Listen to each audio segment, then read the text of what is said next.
Good morning, students. Welcome back to our EVS class. This is the third part of the 7th chapter, Housing and Clothing. Today we shall discuss about different varieties of clothes around the world. We all wear clothes.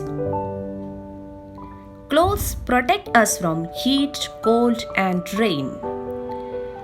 Clothes makes us look smart. The way people dress depends upon their environment. Different types of clothes are worn in different seasons. Students, first of all, let us discuss about traditional dresses around the world. We wear clothes to protect ourselves from weather conditions like heat, cold, and rain. You know, children, clothes are a reflection of our culture. In India, we wear different types of clothes like trousers, dhotis, saris, shirts, skirts, salwar kurti, and kurta pajama. Students, now let us study about some traditional dresses around the world. First of all, let us see what is kimono. The kimono is a traditional Japanese garment which is wrapped around the body. It is a long dress with wide sleeves, usually worn on formal occasions. So children, what is kimono? The kimono is a traditional Japanese garment which is wrapped around the body. It is a long dress with wide sleeves, usually worn on formal occasions. Next, let us see what is go. The go is a traditional national dress of Bhutan for men.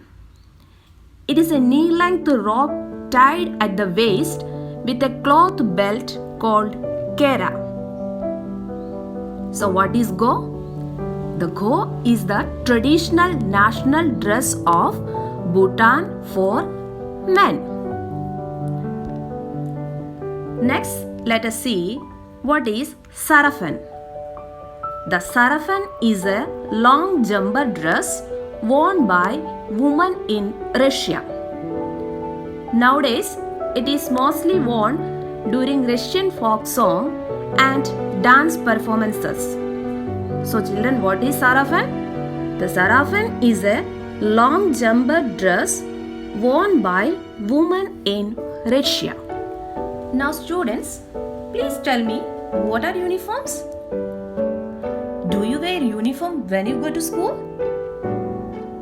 Yes, the set of clothes worn by the members of an organization or people engaged in a particular profession and also by school students are called uniforms. Now children, let us have a look into different types of uniforms. Astronaut, doctor, soldier, nurse, students, lawyer, police, and pilots. Children, now you are able to tell me what are uniforms?